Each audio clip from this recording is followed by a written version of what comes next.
ನಮಸ್ಕಾರ ಎಲ್ಲರಿಗೂ ಚಕ್ರವರ್ತಿ ಯೂಟ್ಯೂಬ್ ಚಾನಲ್ಗೆ ಸ್ವಾಗತ ಮತ್ತು ಸುಸ್ವಾಗತ. ಚಾಲೆಂಜಿಂಗ್ ಸ್ಟಾರ್ ದರ್ಶನ್ 100 ದಿನ ಜೈಲಿನಲ್ಲಿ ಏನಪ್ಪ ಅಂದ್ರೆ ಸೆರೆವಾಸವನ್ನು ಅನುಭವಿಸಿದರು.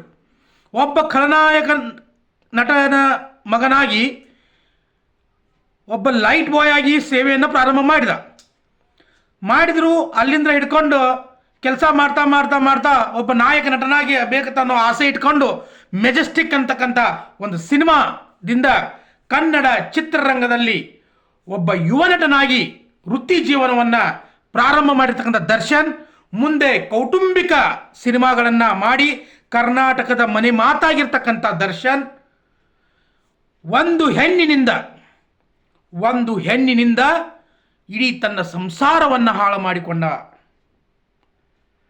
ದರ್ಶನ್ ಕೇವಲ ರೇಣುಕಾ ಸ್ವಾಮಿಯ ಪ್ರಕರಣಕ್ಕೆ ಸಂಬಂಧಪಟ್ಟ ಆರೋಪಿ ತಂದ ಕೆಲವೊಂದಿಷ್ಟು ಜನ ಏನು ತಿಳ್ಕೊಂಡಿದಾರಲ್ಲ, ಅದು ದೊಡ್ಡ ತಪ್ಪು. ದರ್ಶನ್ ಯಾರು? ದರ್ಶನ್ ಎಲ್ಲರಿಗೂ ಗೊತ್ತಿರೋಂಗ ಒಬ್ಬ ಖಳನಾಯಕನ ಮಗ, ಒಬ್ಬ ಲೈಟ್ ಬಾಯ್ ಆಗಿ ಸೇವೆಯನ್ನು ಪ್ರಾರಂಭ ಮಾಡಿದ.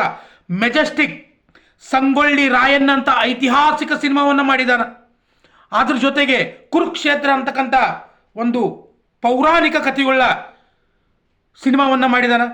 ಸೊ ಇವುಗಳನ್ನೆಲ್ಲವನ್ನು ಹೊರತುಪಡಿಸಿದಾಗ ದರ್ಶನ್ ಅಂತಕ್ಕಂಥ ಒಬ್ಬ ವ್ಯಕ್ತಿ, ಒಬ್ಬ ಸಾಮಾಜಿಕ ಕಳಕಳಿಯನ್ನು ಹೊಂದಿರತಕ್ಕಂಥ ವ್ಯಕ್ತಿ, ಒಬ್ಬ ಬಡವರಿಗೆ ಸಹಾಯವನ್ನು ಮಾಡಿರ್ತಕ್ಕಂಥ ವ್ಯಕ್ತಿ, ರೈತರಿಗೆ ಸಹಾಯ ಮಾಡಿರ್ತಕ್ಕಂಥ ವ್ಯಕ್ತಿ, ಎಷ್ಟೋ ಬಡ ಕುಟುಂಬಗಳಿಗೆ ಸೂರು ಇಲ್ಲದಿದ್ದಾಗ, ಮನೆ ಇಲ್ಲದಿದ್ದಾಗ ಅವರಿಗೆ ಮನೆಯನ್ನು ನಿರ್ಮಿಸಿ ಕೊಟ್ಟಿರ್ತಕ್ಕಂಥ ವ್ಯಕ್ತಿ ದರ್ಶನ್. ಅದು ಎಂತೆಂಥ ದೊಡ್ಡ ದೊಡ್ಡ ಸಹಾಯಗಳನ್ನು ಇಷ್ಟೆಲ್ಲ ಫೌಂಡೇಶನ್ ಕಡೆಯಿಂದ ಮಾಡಿದರೂ ಕೂಡ ಆ ವ್ಯಕ್ತಿ ಎಲ್ಲೂ ಕೂಡ ನಾನು ಸಹಾಯ ಮಾಡಿದ್ದೀನಿ, ನನ್ನಿಂದ ಇಷ್ಟು ಜನರಿಗೆ ಸಹಾಯ ಆಗ್ಯದ, ನಾನು ಇಷ್ಟೊಂದು ದೊಡ್ಡ ಗುಣವಂತ ಅಂತಂದು ಆ ದರ್ಶನ್ ಎಲ್ಲೂ ಕೂಡ ಹೇಳ್ಕೊಳ್ಳಿಲ್ಲ.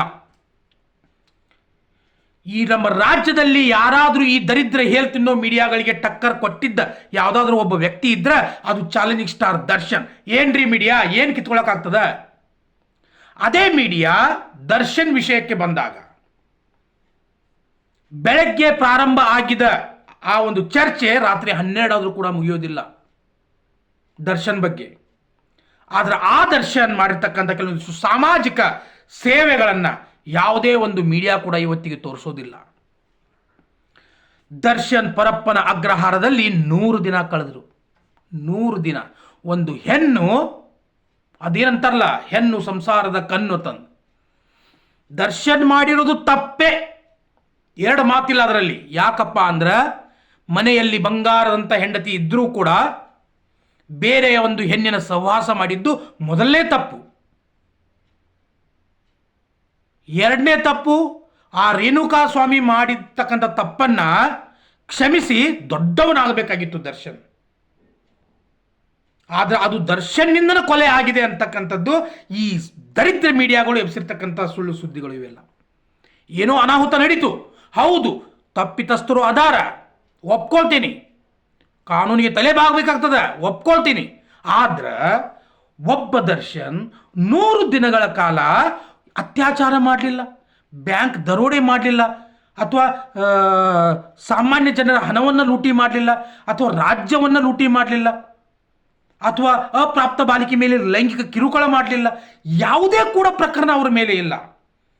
ಅಚಾನಕ್ಕಾಗಿ ಸಂಭವಿಸಿರ್ತಕ್ಕಂಥ ಒಂದು ಅನಾಹುತಕ್ಕೆ ದರ್ಶನ್ನನ್ನ A1 ಆರೋಪಿಯಾಗಿ ಮಾಡಿ 100 ದಿನಗಳ ಕಾಲ ಜೈಲಿನಲ್ಲಿಟ್ಟರೆ, ಅದೇ ಒಬ್ಬ 18 ಕೊಲೆಯನ್ನು ಮಾಡಿರ್ತಕ್ಕಂಥ, 18 ಅತ್ಯಾಚಾರಗಳನ್ನು ಮಾಡಿರ್ತಕ್ಕಂಥ ಆರೋಪಿಗೆ ಒಂದು ದೊಡ್ಡ LED TV ಕೊಡ್ತಾರೆ, ಏರ್ ಕಂಡೀಷನ್ ರೂಮ್ ಕೊಡ್ತಾರೆ, ಐಷಾರಾಮಿ ಜೀವನ ಕೊಡ್ತಾರೆ, ಕೈಯಾಗ ಒಂದು ದೊಡ್ಡ ಮೊಬೈಲ್ ಕೊಡ್ತಾರೆ, ಕುಡಿಯೋದಕ್ಕೆ ಶೆರೆ ಕೊಡ್ತಾರೆ, ಸೇದೋದಕ್ಕೆ ಸಿಗರೇಟ್ ಕೊಡ್ತಾರೆ, ಹೈಫೈ ಜೀವನ ಒಬ್ಬ ಕೊಡ್ತಾರೆ.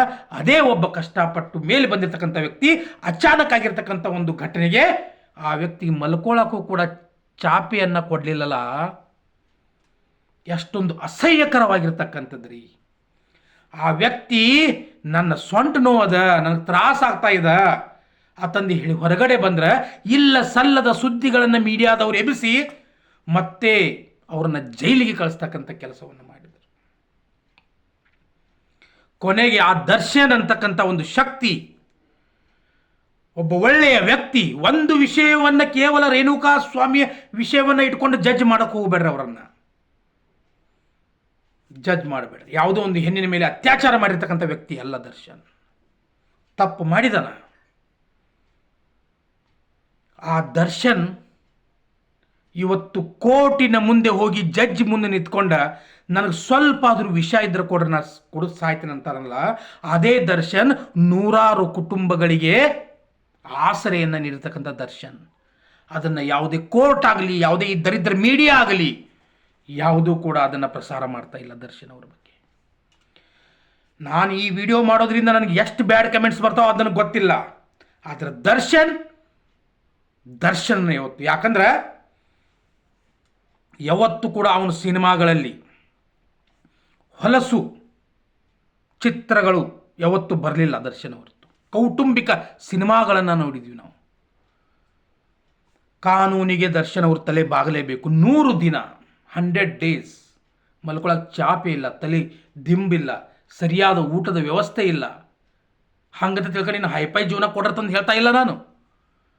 ಒಬ್ಬ ಸಾಮಾನ್ಯರಿಗೆ ಕೊಡ್ತಕ್ಕಂಥ ಒಂದು ಸೌಲಭ್ಯಗಳಾದರೂ ಸಿಗಬೇಕಲ್ಲ ಅವರಿಗೆ. ಇದ್ರ ಹಿಂದೆ ಯಾರಿರ್ಬೋದು? ಇದ್ರ ಹಿಂದೆ ರಾಜಕೀಯ ಪಿತೂರಿ ಅನ್ನೋದು 100% ಅದ. ಆದರೆ ದರ್ಶನ್ನಲ್ಲಿ ಕೆಲವೊಂದಿಷ್ಟು ಬದಲಾವಣೆಗಳಾಗ್ತವೆ. ಕನ್ನಡ ಚಿತ್ರರಂಗದಲ್ಲಿ ಪ್ರಾರಂಭದ ದಿನಗಳಲ್ಲಿ 2013-14 ಕೂಡ ದರ್ಶನ್ ಒಬ್ಬ ಮನೆಯ ಮಾತಾಗಿದ್ದ. ಯಾವತ್ತು ಈ ದರಿದ್ರ ಪವಿತ್ರ ಗೌಡನ ಬೆನ್ನ ಹಿಂದೆ ಹತ್ತಿದಲ್ಲ, ಯಾವತ್ತು ಅವಳು ತನ್ನ ಮೈಮಾಟವನ್ನು ತೋರಿಸಿ ದರ್ಶನ್ನ ತಲೆಯನ್ನು ಕೆಡಿಸಿದಲ್ಲ, ಅವಳು ಇಡೀ ದರ್ಶನ್ನ ಸಂಸಾರವನ್ನು ಹಾಳು ಮಾಡಿದ್ಲು, ದರ್ಶನ್ನ ಇಮೇಜನ್ನು ಹಾಳು ಮಾಡಿದ್ಲು. ದರ್ಶನ್ ಮಾಡಿರೋದು ದೊಡ್ಡ ತಪ್ಪು, ಮೊದಲನೇದು ಅದ. ಅಂಥ ದರ್ಶನ್ ಇವತ್ತು 100 ದಿನ ಜೈಲಿನಲ್ಲಿ ಕಳಿಬೇಕಂದ್ರೆ ಕೋಟಿ ಕಾರುಗಳದಾವ, ಕೋಟ್ಯಾಂತರ ಆಸ್ತಿ ಅದ, ಕಷ್ಟಪಟ್ಟು ಗಳಿಸಿದ್ರಿ. ಯಾರು ತಲೆ ಒಡೆದು ಗಳಿಸಿದ್ದಲ್ಲ. ರಾಜ್ಯದ ಜನತೆ ದುಡ್ಡನ್ನು ನುಂಗಿ ನೀರು ಕುಡಿದವನಲ್ಲ ದರ್ಶನ್. ಸ್ವತಃ ಶಕ್ತಿಯಿಂದ ಮೇಲೆ ಬಂದಿರತಕ್ಕಂಥ ದರ್ಶನ್. ಸೊ ನಾನು ಹೇಳೋದಿಷ್ಟೇ, ಕಾನೂನಿಗೆ ತಲೆಬಾಗಿ ಕಾನೂನು ಕೊಡ್ತಕ್ಕಂಥ ಶಿಕ್ಷೆಯನ್ನು ಅನುಭವಿಸಿ ಹುಲಿಯಾಗಿ ಮತ್ತೆ ಹೊರಗಡೆ ಬಂದು ಕನ್ನಡ ಚಿತ್ರರಂಗವನ್ನು ನೀವು ಮತ್ತೆ ಎತ್ತರಕ್ಕೆ ಬೆಳೆಸ್ತಾರೆ ಅಂತಕ್ಕಂಥ ನಂಬಿಕೆ, ಆಶಾಭಾವನೆ ನಮ್ದದ. ಮುಂಬರ್ತಕ್ಕಂಥ ಡೆವಿಲ್ ಸಿನಿಮಾ, ಕೆಲವೊಂದಿಷ್ಟು ಜನ ಹೇಳಾಗದ್ರೆ ಡೆವಿಲ್ ಸಿನಿಮಾ ಹಿಟ್ ಆಗೋದಿಲ್ಲ ಅಂತ. ಆದರೆ ಡೆವಿಲ್ ಸಿನಿಮಾ 101% ಎಲ್ಲ ಸಿನಿಮಾಗಳಿಗಿಂತ ಹೆಚ್ಚಾಗಿ ಹಿಟ್ ಆಗ್ತದೆ ಅಂತಕ್ಕಂಥ ನಂಬಿಕೆ ಅದ. 100 ದಿನಗಳ ದರ್ಶನ್ ಅತ್ಯಂತ ಕಠೋರವಾಗಿರ್ತಕ್ಕಂಥ ದಿನಗಳನ್ನು ದರ್ಶನ್ ಅವರು ಕಳೆದಿದ್ದಾರೆ. ಕಳೀಲಿ. ತಪ್ಪು ಮಾಡಿರಬೇಕು, ಶಿಕ್ಷೆ ಅನುಭವಿಸಿದಾರ. ಆ ತಪ್ಪಿಗೆ ಸರಿಯಾದ ಶಿಕ್ಷೆಯನ್ನು ಅನುಭವಿಸಿ ಮತ್ತೆ ವಾಪಸ್ ಬಂದು ಚಾಲೆಂಜಿಂಗ್ ಸ್ಟಾರ್ ಆಗಿ ಮೆರಿಬೇಕನ್ನೋದು ನಿಮ್ಮೆಲ್ಲರ ಆಸೆ. ಇಷ್ಟೆಲ್ಲ ಹೇಳ್ತಾ ಇದ್ದೀನಿ ಅಂತ ತಿಳ್ಕೊಂಡು ನಾನು ದರ್ಶನ್ ಫ್ಯಾನ್ ಅಲ್ಲವೇ ಅಲ್ಲ. ನಾನು ಡಾಕ್ಟರ್ ರಾಜ್ಕುಮಾರ್ ಅವರ ಅಪ್ಪಟ ಅಭಿಮಾನಿ. ಆದರೂ ಕೂಡ ದರ್ಶನ್ ಅವರ ಕೆಲವೊಂದಿಷ್ಟು ಸಾಮಾಜಿಕ ಕೆಲಸಗಳನ್ನು ನೋಡಿದಾಗ ಎಲ್ಲೋ ಒಂದು ಕಡೆ ಅವರಿಗಾಗಿ ಒಂದೆರಡು ಮಾತಾಡಬೇಕನ್ನಿಸಿತ್ತು.